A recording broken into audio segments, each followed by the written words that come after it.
Floods are among the most common and costly natural disasters in the United States. In recent years, devastating storms, record-breaking rainfall, and rising sea levels have pushed more and more communities into high-risk flood zones. Yet millions of homeowners remain unaware that their standard homeowners insurance doesn't cover flood damage. This is where flood insurance comes in. But the system is complicated, confusing, and changing fast in 2025. Today, we'll break it down step by step, what flood insurance really covers, how the National Flood Insurance Program, known as NFIP, has changed this year, where the gaps are, and what you need to do to protect your home finances. Let's start with the basics. Flood insurance is a special type of coverage that protects your property and belongings if they're damaged by flooding. That means rising water from rivers, lakes, oceans, or even heavy rainfall that accumulates too quickly for the ground to absorb. It doesn't matter if the water comes in through your front door or rises up through your basement. If it's floodwater, your standard policy won't help you. Only flood insurance will. Now, here's where things get complicated. The backbone of flood insurance in the U.S. is the NFIP, a federal program managed by FEMA. Since the 1960s, the NFIP has been the main option for homeowners in flood-prone areas. But for years, critics have said it's outdated, underfunded, and unfair in how it prices risk. That's why in 2021, FEMA rolled out a massive overhaul called Risk Rating 2.0. This new system was designed to make premiums more accurate, reflecting each property's individual risk instead of lumping entire neighborhoods into the same category. In theory, this made things more fair. Some people saw their premiums go down. Others, especially in coastal or high-risk areas, saw their premiums climb. Fast forward to 2025, and we're seeing the effects more clearly.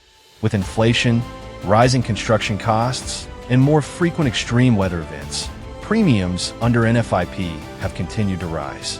FEMA has introduced further adjustments this year, aiming to keep the program solvent while encouraging private insurers to compete in the market. So what's new in 2025? First, FEMA updated coverage limits. For decades, NFIP capped coverage at $250,000 for homes and $100,000 for personal property.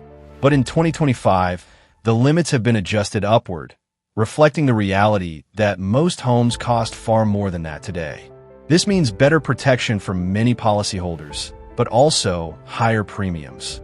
Second, the program has expanded mitigation credits. If you've taken steps to reduce your flood risk, like elevating your home, installing flood vents, or using water-resistant materials, you may now qualify for bigger discounts on your premium. This is FEMA's way of rewarding proactive homeowners while encouraging others to make smart, risk-reducing investments. Third, NFIP is cracking down on repeat claims. If your home has flooded multiple times, you may face higher deductibles unless you take steps to mitigate future losses.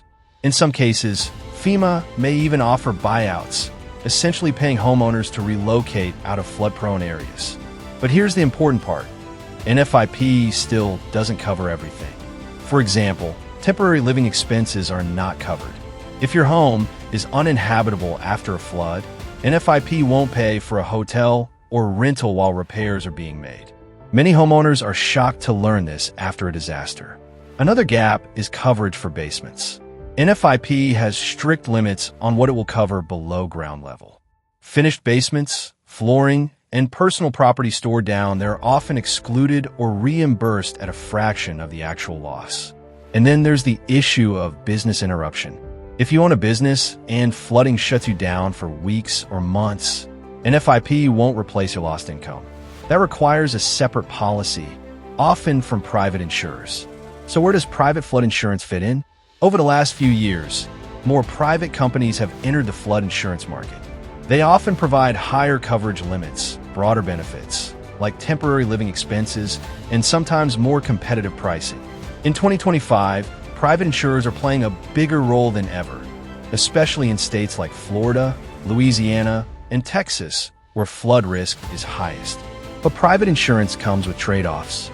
Premiums can rise sharply after a claim, policies may be non-renewed, and some lenders still prefer NFIP coverage because it's backed by the federal government. That said, For homeowners who need more than NFIP's limited protection, private coverage is often the only realistic choice. Now let's talk about requirements. Do you actually need flood insurance? If you live in a designated high-risk flood zone and have a federally backed mortgage, the answer is yes. Your lender will require you to carry a policy. But here's what surprises many people. About 1/3 of flood claims actually come from outside these high-risk zones. That means millions of homeowners who think they're safe are actually vulnerable. In 2025, FEMA has been emphasizing voluntary coverage for moderate and low-risk areas. Premiums are lower there, but the protection can still be life-saving. Because remember, even a single inch of water in your home can cause tens of thousands of dollars in damage. So what should you do right now? Step 1. Check your risk. You can use FEMA's Flood Map Service Center to see if your property is in a designated flood zone. But don't stop there. Climate change is shifting risks faster than maps can keep up. Look at your local flood history, rainfall patterns, and even future projections for sea level rise. Step 2. Compare coverage. Don't just accept NFIP by default. Get quotes from private insurers, compare benefits, and see which option makes sense for your budget and property. Step 3. Look for mitigation discounts. If you're building or renovating, consider elevating critical utilities like your HVAC system and electrical panels. Use flood-resistant materials where possible. Even small changes can lower your premiums and give you peace of mind. Step 4. Build an emergency fund. Flood insurance pays for repairs and replacement, but it doesn't always cover immediate needs. Having some cash on hand for temporary housing, food, and transportation can bridge the gap. Step 5. Stay updated. Flood insurance rules, premiums, and programs continue to evolve. What was true in 2023 may not be true today, and what's true today may change again in 2026. At the end of the day, flood insurance isn't just about protecting your home. It's about protecting your financial future. Floods can wipe out decades of hard work in a matter of hours. With the NFIP updates in 2025, the expansion of private insurers, and the growing risks of extreme weather, this is the time to take a serious look at your coverage. So, the key takeaway is this. Don't wait until the water is at your doorstep. Understand your risks, review your policy, and make sure you're covered before the next storm hits. Because when it comes to floods, it's not a question of if, it's a question of when.